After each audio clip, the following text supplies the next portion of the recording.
The video call connected at exactly 6:47 p.m. on a Tuesday evening. My mother's face filled the screen, her expression already set in that particular way that meant she'd made a decision and expected compliance. "We need to discuss Thanksgiving arrangements," she announced without preamble. I was in my home office, still in my work clothes minus the blazer.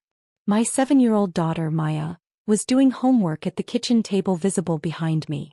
"Okay, what's the plan this year? Your father and I are hosting at the house as usual. 25 guests confirmed." Mom adjusted her reading glasses. "But here's the thing, we're having some very important people this year. The Hendersons are coming. You know, Thomas Henderson from Henderson Capital? And the Montgomerys. Patricia Montgomery sits on 3 Fortune 500 boards." "That sounds nice," I said neutrally, already sensing where this was heading. Mom leaned closer to her camera. "So we need everything to be absolutely perfect. Sophisticated. Ugh. You understand what I'm saying?" "Not really." She sighed with exaggerated patience.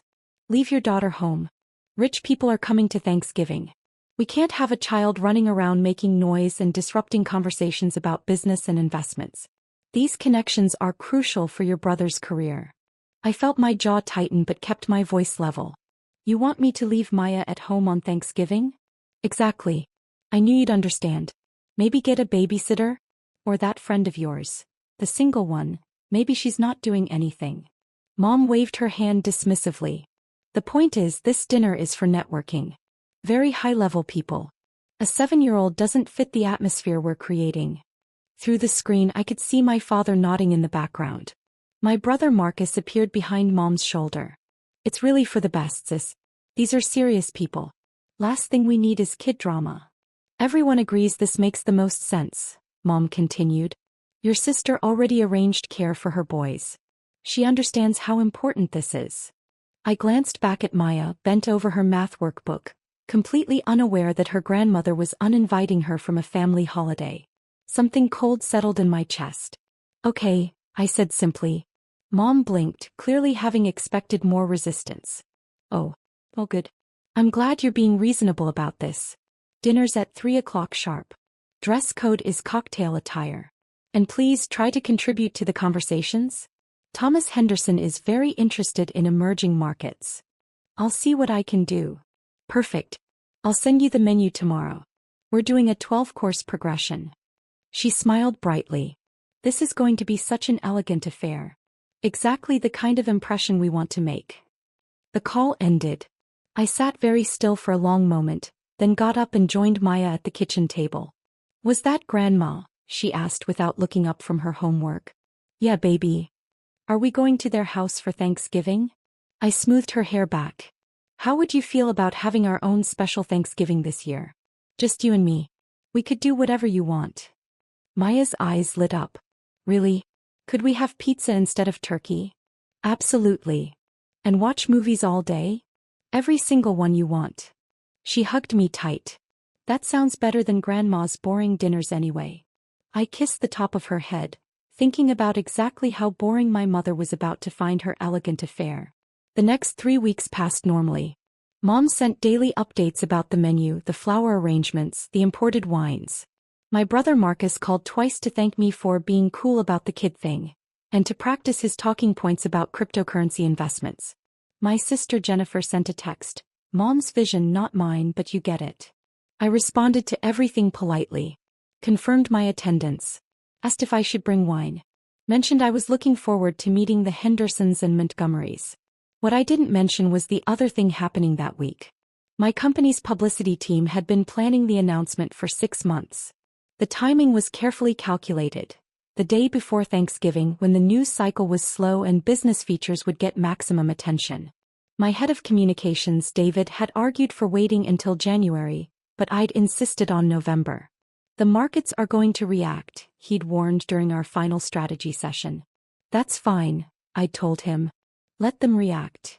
On Wednesday morning at 9 a.m. Eastern, the press release went live across every major business wire. By 9:30 it was trending on social media. By 10 o'clock, 3 major networks had picked it up for their business segments. I was in my office when David called. "You're not going to believe this. Forbes just moved you up to number 47 on their real-time billionaires list. The stock jump from the announcement added another $800 million to your valuation. Sounds about right. The Wall Street Journal wants an exclusive interview. So do Bloomberg, CNBC, and about 15 others. Schedule them for next week. Your phone's about to explode. He wasn't wrong. By 10:30, I'd received texts from business school classmates I hadn't spoken to in years, former colleagues, industry contacts, and several venture capitalists who'd turned down the opportunity to invest in my company 7 years ago, when it was just an idea and a pitch deck. What I didn't receive, interestingly, was any communication from my family. At 11 o'clock, my assistant knocked on my office door. Your mother's calling. 4th time. I'm in meetings all day. That's what I told her. She said it's urgent. Everything's urgent to my mother. I'll call her tomorrow. By noon, the story had evolved beyond just the business pages. The human interest angle had taken hold. Single mother builds tech empire while raising daughter alone. Stays completely anonymous for 7 years, reveals identity only after the company's successful IPO, values it at $12 billion. Several outlets had found my college graduation photo. Someone dug up an interview I'd done for a Women in Technology blog 5 years ago, where I'd talked about balancing motherhood and entrepreneurship without revealing my company name. My phone showed 63 missed calls from various family members. By 2 p.m. text messages flooded in. Marcus, is this real? Call me immediately. Jennifer, why didn't you tell us? Mom is losing her mind. Dad, we need to talk about this. Very concerning that you kept this from the family. Mom, 17 missed calls. No messages. Just calls. I silenced my phone and took Maya to her favorite ice cream place after school. We got triple scoops and walked through the park. She told me about her friend's new puppy and asked if we could volunteer at the animal shelter over Thanksgiving break. Absolutely, I said. We'll look up their schedule tonight. You're the best mom ever, she said, chocolate ice cream on her nose. My phone was still exploding when we got home. I left it in my bag and made dinner while Maya did her reading homework. We watched a documentary about penguins. I tucked her in at 8:30 and read 3 chapters of her current favorite book. Only then did I check my phone. 91 missed calls. 147 text messages. 32 voicemails. My mother had apparently discovered social media because there were also Instagram DMs, Facebook messages, and even a LinkedIn connection request from my brother. I listened to exactly 1 voicemail, the most recent one from my mother. I don't know what kind of game you think you're playing, but this is humiliating.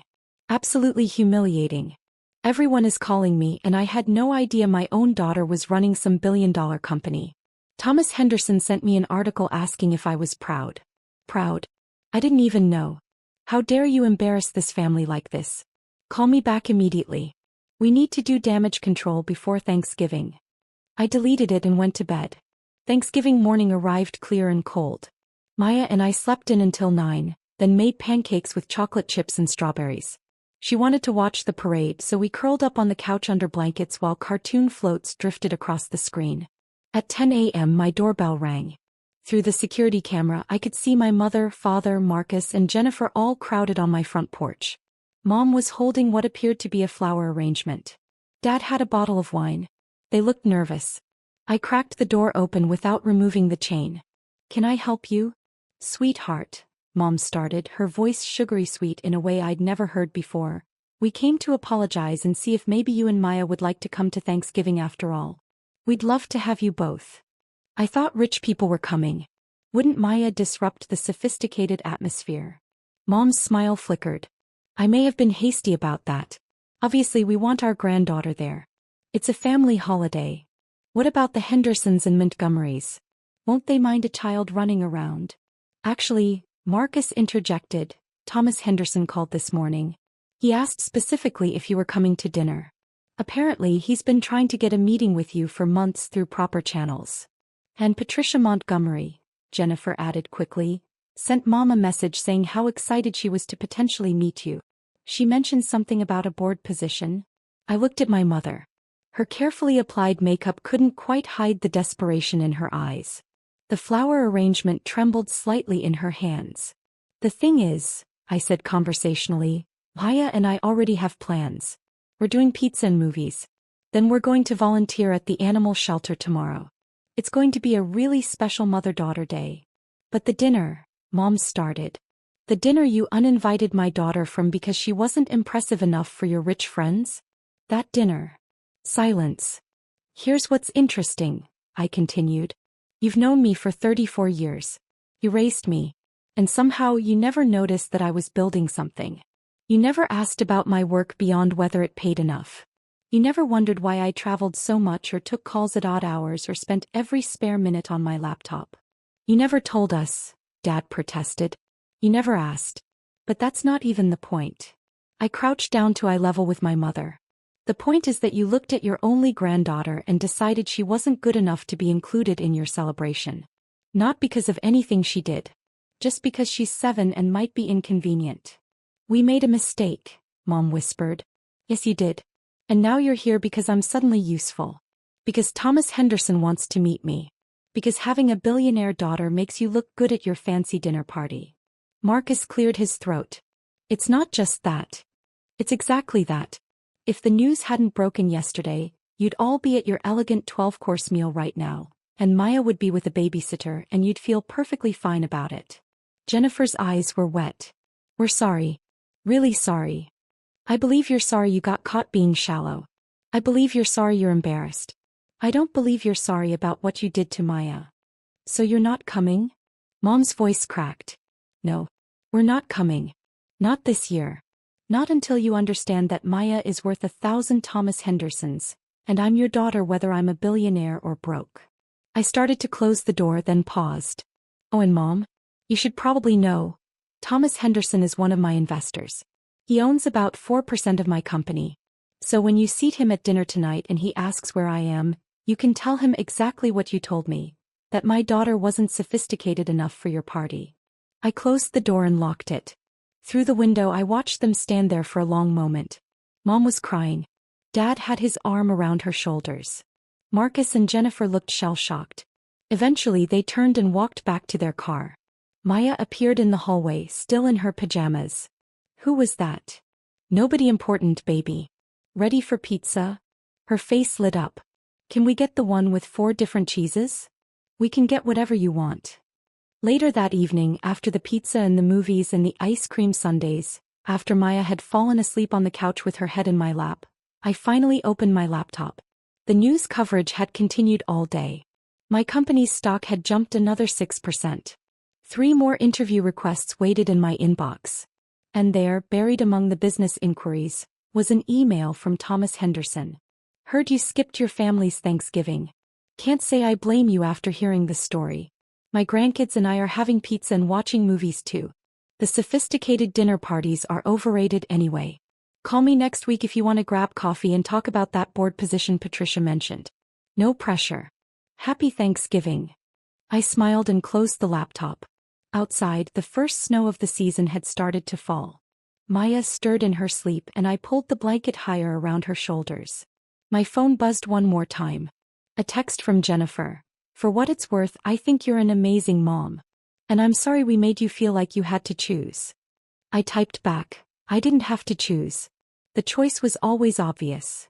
Then I turned off my phone and watched the snow fall, my daughter sleeping peacefully beside me, surrounded by pizza boxes and the gentle glow of paused movie credits. In the morning we'd go to the animal shelter. Maybe we'd foster a dog. Maybe we'd start a new tradition. One where everyone was welcome regardless of their age or their net worth or their usefulness at networking dinners. But tonight we were exactly where we needed to be. Together. Which was worth more than all the sophisticated Thanksgiving dinners and billion-dollar valuations in the world. Some people measure success in stock prices and board positions. I measured mine in chocolate chip pancakes and ice cream sundaes and the weight of my daughter's head on my lap as snow fell outside our window. And by that measure I was the richest person I knew.